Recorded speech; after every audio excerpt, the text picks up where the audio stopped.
আমি তন্ময়। আমি যখন ক্লাস 10-এ পড়ি তখন আমার বাবা মারা যায়। আমাদের আয়ের একমাত্র উৎস ছিল আমার বাবা মারা যাওয়ায় সেটি বন্ধ হয়ে যায়। পরিবারের খরচ আর আমার পড়াশোনার খরচ চালানো খুবই কষ্ট হয়ে পড়ে। এবার আমাদের পরিবারের বর্ণনা দেয় আমার পরিবার। আমার মা, মেজ চাচা মনিরুল, ছোট চাচা শরীফুল থাকে। আমার 2 চাচাই বেকার। তারা তেমন পড়ালেখা করে নাই। আমার বাবার টাকায় তারা চলত। কিন্তু এখন বাবা মারা যাওয়ায় আমার পরিবার না খেয়ে মরার মতো অবস্থা হয়েছে। পরিবারের এমন খারাপ অবস্থায় আমার মা আমাদের বাঁচার চাবি হয়ে উঠেছে। আমার মা অনেক সুন্দরী। আমার মায়ের বয়স 35 বছর। আমার মায়ের সবচেয়ে আকর্ষণীয় জিনিস হল তার পাহাড়ের মতো উঁচু সামনের গোলা। আমার মা সেবা খুব পছন্দ করত। আমার বাবা যখন জীবিত ছিলেন প্রায় প্রতি রাতেই তাদের দেখতাম দরজার পিছনে দাঁড়িয়ে থেকে, যাই হোক আমার প্রাইভেট টিচাররা বেতন চাইছে। আমি বেতন দিতে পারছি না বলে আমাকে প্রায় যেতে আসতে না করে দিয়েছে। আমি এই কথা দিয়ে মাকে বলি। মা বলে কাল টিচারের সাথে গিয়ে কথা বলবে। আমি পরের দিন মাকে টিচারের কাছে নিয়ে যাই। মা সেদিন সিল্কের নীল রঙের শাড়ি কালো রঙের হাতকাটা ব্লাউজের সাথে পরেছিল। চুলগুলো খোলা ছিল। মার বিশাল সামনের গুলো কোনোভাবে আটকে রাখতে পারছে না, অর্ধেক বাইরে বেরিয়ে আছে। মাকে দেখতে একদম খানদানি সেই রকম মহিলাদের মতো লাগছে। রাস্তা দিয়ে যাওয়ার সময় লক্ষ্য করলাম সবাই আমার মায়ের দিকে চেয়ে আছে। আমার স্যারের বাসায় এসে পৌঁছলাম। স্যার আমার মাকে দেখে চোখ ফেরাতে পারছেন না। স্যারের সাথে মায়ের পরিচয় করিয়ে দিলাম। স্যার আমাকে অন্য রুমে গিয়ে বসতে বললেন। আমি অন্য রুম থেকে সারার মায়ের কথা শুনছি। মা বলল ওর বাবা মারা যাওয়ার পর থেকে আমাদের পরিবারের অবস্থা খুবই খারাপ হয়ে গেছে। আমাদের কাছে কোনো টাকা নেই। তাই আপনি যদি আমাদের উপর দয়া করে আমার ছেলেকে বিনা বেতনে পড়ান তবে আমাদের অনেক উপকার হয়। স্যার বলল, দেখুন আমি কাউকে বিনা বেতনে পড়াতে পারব না, তবে আপনি যদি চান আপনার জন্য একটি অফার আছে। মা বলল, কি অফার? স্যার বলল, আপনি দেখতে অনেক সুন্দর। আপনি যদি চান আপনার ছেলেকে আমি বিনা বেতনে পড়াতে পারি, কিন্তু আপনাকে একটি কাজ করতে হবে। মা বলল, কি কাজ করতে হবে? আপনি যা বলবেন আমি তাই করব। আপনি শুধু আমার ছেলেকে পড়ান। ওর বাবার শেষ ইচ্ছে ছিল আমার ছেলে ডক্টর হবে। স্যার বলল, আপনার ছেলে কি আমি ডক্টর বানাব, কিন্তু আপনাকে আমার সাথে শুতে হবে। আপনি আমার কথায় রাজি হলে আমি সব করতে পারি। প্রয়োজনে আমার কাছ থেকে টাকাও নিতে পারবেন। শুধু আমাকে সুযোগ দিতে হবে। আমি স্যারের মুখে এই কথা শুনে আকাশ থেকে পড়লাম। ইচ্ছে করছিল স্যারকে ধরে পুলিশের হাতে তুলে দিই, কিন্তু আমার মা যা বলল তা শুনে আমি অবাক হয়ে গেলাম। মা বলল, আপনার কথায় রাজি হতে আমার কোনো লজ্জা নেই। আমার ছেলে ভালোভাবে মানুষ হলেই হবে। ছেলেকে মানুষ করার জন্য আমি সব করতে রাজি আছি। এটা শুনে মনে মনে মায়ের জন্য শ্রদ্ধা জন্মাল। শুধুমাত্র মা পারে নিজেকে অন্যের হাতে ছেলের জন্য তুলে দিতে। স্যার বলল, বেশ, আজ রাত 8টায় আমার বাসায় চলে আসবেন। সারা রাত আমার সাথে থেকে সকালে টাকা নিয়ে যাবেন। মা খুশি মনে রাজি হয়ে আমাকে ডাক দিল। বলল, স্যার বিনা বেতনে পড়াতে রাজি হয়ে গেছে। আমি কিছু শুনিনি এমন ভাব করে স্যারকে ধন্যবাদ দিলাম, আর স্যারের কাছ থেকে বিদায় নিয়ে বাসায় চলে আসলাম। বাসায় এসে আমি রাত 8টার জন্য অপেক্ষা করতে লাগলাম। আর তা বাঁচতে দেখি মা সুন্দর করে সেজেগুজে বাইরে যাওয়ার জন্য ঘর থেকে বের হলো। আমি জিজ্ঞেস করতেই মা বলল, এক বন্ধুর বাড়িতে অনুষ্ঠান আছে, সেখানে যাচ্ছে। আমি বললাম, কখন ফিরবে? মা বলল, আজকে নাও ফিরতে পারি, কালকে ফিরব। ফ্রিজে খাবার রাখা আছে, বের করে খেয়ে নিস, আর তোর চাচাদের খেতে বলিস। এরপর মা চলে গেল। আমি মায়ের পিছু নিতে লাগলাম। দেখলাম মাস্টারের বাসায় ঢুকলেন। স্যার এর বাসা ছিল একতলা। আমি বাইরে দাঁড়িয়ে কাচের জানলার ভিতর দিয়ে দেখছি ভিতরে কি হয়। তার আগে মা আজকে কি পরেছে তার বর্ণনা দিয়ে নেই। মা আজকেও সিল্কের শাড়ি পরেছে, সাথে হাতকাটা ব্লাউজে একদম সুন্দরী লাগছে। মা হলুদ রঙের শাড়ি আর কালো রঙের ব্লাউজ পরে আছে। স্যার মাকে এক নজরে দেখে যাচ্ছে। মা বলল, শুধু কি দেখে পেট ভরবে নাকি কিছু করবেন? স্যার মায়ের জন্য এক গ্লাস ওই পানি ঢেলে মাকে খেতে বললেন। মা এক গ্লাস ওই পানি এক ঢোকে খেয়ে নিল। তারপর স্যার মায়ের কাছে গিয়ে মায়ের সামনে হাত দিলেন। এই দৃশ্য দেখে আমার বাবা যে রেগে যায়। তখন আমার আর বুঝতে বাকি রইল না স্যার কেন আমাকে বিনা বেতনে পড়াতে রাজি হলেন। তারপর মাস্টারের কথা মতো স্যারের সেবা করতে লাগলেন। আমি মায়ের এরকম অবস্থা আর দেখতে পারলাম না। পকেট থেকে ফোন বের করে মা আর স্যারের কিছু ছবি তুলে আমি বাসায় চলে আসলাম। বাসায় এসে শুধু মায়ের কথা চিন্তা করছিলাম। মা আসারের যা দেখলাম সেগুলো বিশ্বাস করতে পারছিলাম না। পরের দিন মা বাসায় আসল দুপুর 2টায় মায়ের হাঁটতে কষ্ট হচ্ছিল। মাকে দেখে অনেক ক্লান্ত লাগছে। মা স্নান সেরে আমাদের খাবার দিল। আমি খাবার খেয়ে স্যারের কাছে পড়তে গেলাম। স্যার আমাকে দেখে আমার হাতে 10,000 টাকা দিয়ে বলল, এগুলো তোর মাকে দিবি। আমি জিজ্ঞেস করলাম, এগুলো কিসের টাকা? স্যার বলল, তোর মায়ের উপর খুশি হয়ে তোদের এই টাকা দিলাম।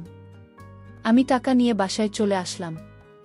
2 দিন পর আমার মাথায় মায়ের কিভাবে স্যারের মতো সেবা করা যায় শুধু সেটা ঘুরছে। ভাবতে লাগলাম কিভাবে মাকে সেবা করা যায়। ভাবতে ভাবতে হঠাৎ একটা আইডিয়া মাথায় আসলো। আমি রাব্বি ভাইকে ফোন করলাম। রাব্বি ভাই এলাকার বড় নেতা। এলাকার সব কাজ তার নির্দেশেই হয়। রাব্বি ভাই বলিষ্ঠ দেহের অধিকারী, গায়ের রং শ্যামলা। তাকে দেখতে গুন্ডাদের মতো। রাব্বি ভাই আমার বাবার খুব কাছের মানুষ ছিল। বাবা জীবিত থাকা অবস্থায় বাবার সব কাজে রাব্বি ভাই নিজে সাহায্য করত। আমার পরিবারের সাথে রাব্বি ভাই অনেক ভালো ব্যবহার করত। ছোটবেলা থেকেই আমি রাব্বি ভাইয়ের সাথে অনেক ফ্রি ছিলাম। আমরা দুইজন একসাথে ক্রিকেট খেলতাম। তাকে বিকালে দেখা করতে বললাম। বিকেলে রাব্বি ভাইয়ের সাথে দেখা করলাম এবং একটা দারুণ প্ল্যান করলাম। রাব্বি ভাইকে ফোনের সব ছবিগুলো দেখি আম্মুকে ব্ল্যাকমেল করতে বললাম। আমি রাব্বি ভাইকে পুরো প্ল্যানটা বুঝিয়ে বললাম, তুমি বিকেলে তোমার 2জন বন্ধুকে নিয়ে আমাদের বাসায় যাবে, গিয়ে আম্মুকে ভয় দেখাবার ছবিগুলো দেখিয়ে আর আম্মুকে জোর করবে। ঠিক সে সময় আমি মায়ের রুমে ঢুকব। তুমি তখন আম্মুকে বলব আমার সাথে সেবা করতে। আম্মু যদি না করে তাহলে আম্মুকে ছবিগুলো নেটে ছেড়ে দেওয়ার হুমকি দিবে।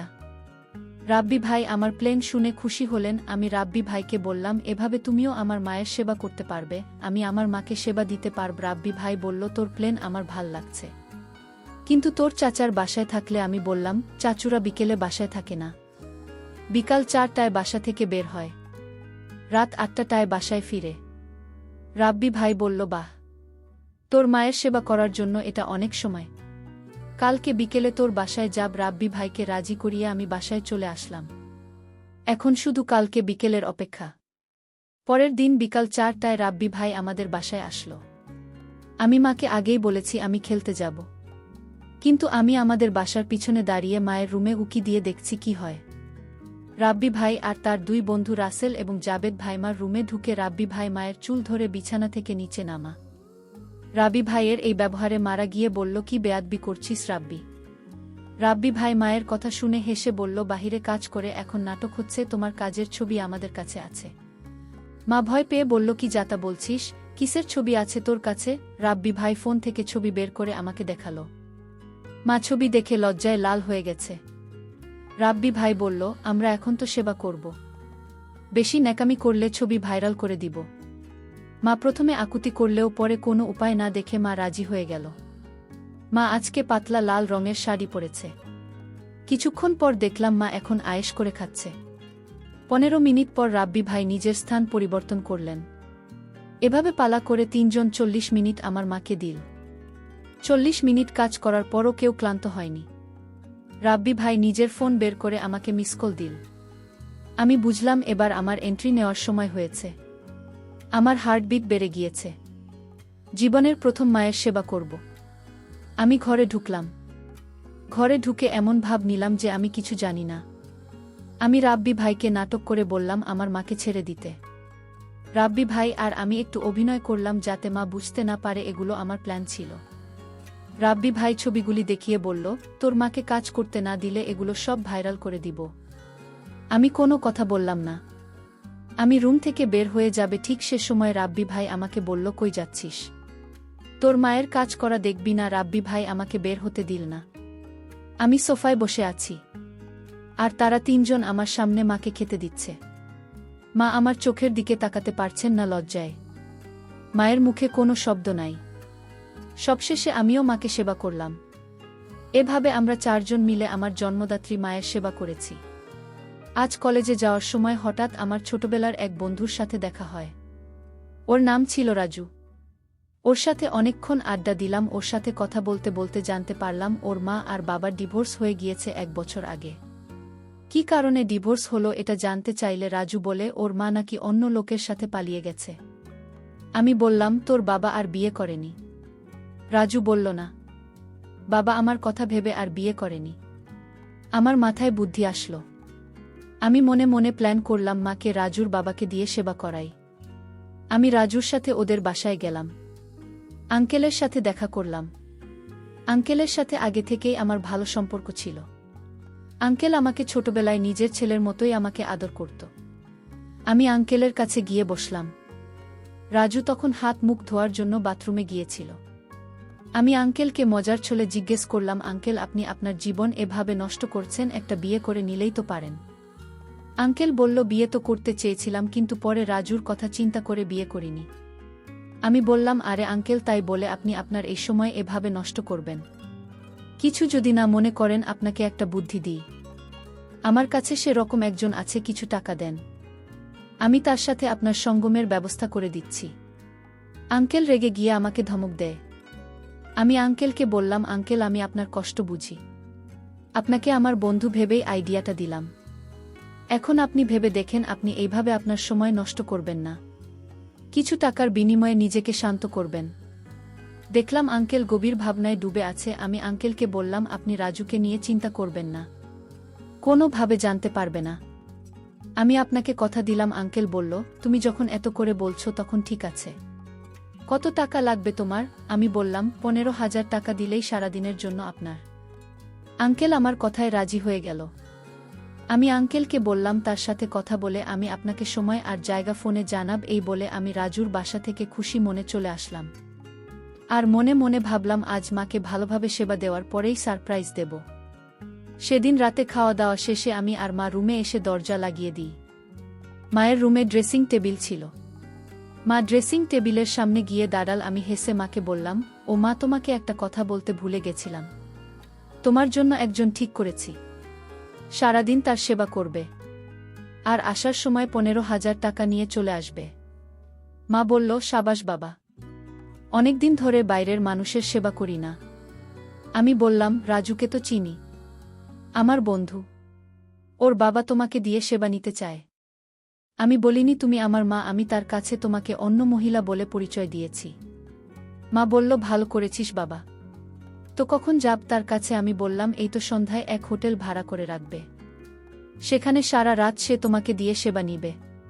আমি রাজুর বাবাকে ফোন দিয়ে জায়গা আর টাইমের কথা বলে দিলাম। রাজুর বাবা বলল, তার সাথে তার এক বন্ধু থাকবে। আমি জবাব দিলাম, দুজন মিলে সেবা নিলে টাকা ডাবল দিতে হবে। রাজুর বাবা ঠিক আছে বলে রেখে দিল। সেদিন বিকেলবেলা মা রেডি হচ্ছে। আমি মায়ের ঘরে গেলাম।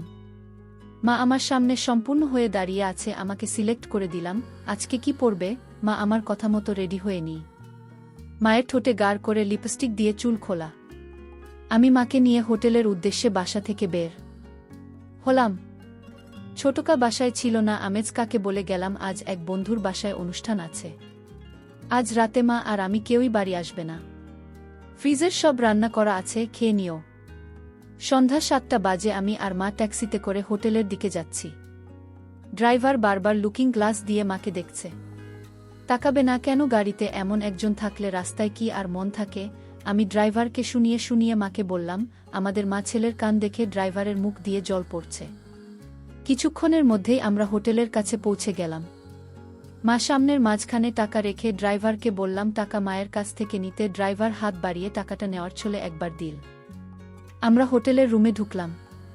রাজুর বাবা আমাদের জন্য বসে আছে। রাজুর বাবা মাকে দেখে হা হয়ে আছে। আমি বললাম, আঙ্কেল আগে পেমেন্ট করে তারপর যা ইচ্ছে তাই করবেন। আর আপনার বন্ধু কই? রাজুর বাবা বলল, একটু বাথরুমে গেছে। এখন একটু রাজুর বাবার বর্ণনা দিয়ে নেই। রাজুর বাবার নাম রফিক হাসান। তিনি রিটায়ার্ড আর্মি অফিসার। শ্যামলা বর্ণের ৪৫ বছরের এই আর্মি অফিসারের শরীরে প্রচুর শক্তি আছে, তাতে কোনো সন্দেহ নেই। রফিক সাহেব মাকে নাচতে বললেন। আমি একটা গান প্লে করে দিলাম। মা গানের বিটের তালে তালে নাচ শুরু করল। ঠিক এই সময় বাথরুম থেকে বের হয়ে আসলেন রফিক সাহেবের বন্ধু। তার বন্ধুকে দেখে আমার আর মায়ের চোখ কপালে উঠে গিয়েছে। রফিক সাহেবের বন্ধু আর কেউ নয়, আমার ছোটকা। ছোটকাকে দেখে মা তাড়াতাড়ি শাড়ি ঠিক করে নিন। ছোটকা রেগে গিয়ে আমাদের গালি দিতে লাগল। আমি ছোটকাকে বোঝাতে লাগলাম। ছোটকাকে বললাম, মা যদি এসব না করতো তাহলে আজ আমাদের পথে বসতে হতো। তোমরা তো সারাদিন ঘরে বেকার বসে থাক, কোনো কাজ করো না। তাই মা বাধ্য হয়েই রাস্তায় নেমেছে। কাকা দেখলাম আমার কথা শুনে চুপ হয়ে গেছে। আমি মাকে বললাম, মা তুমি তোমার কাজ চালিয়ে যাও। এদিকে রফিক সাহেবের বুঝতে বাকি রইল না যে এটা আমার মা।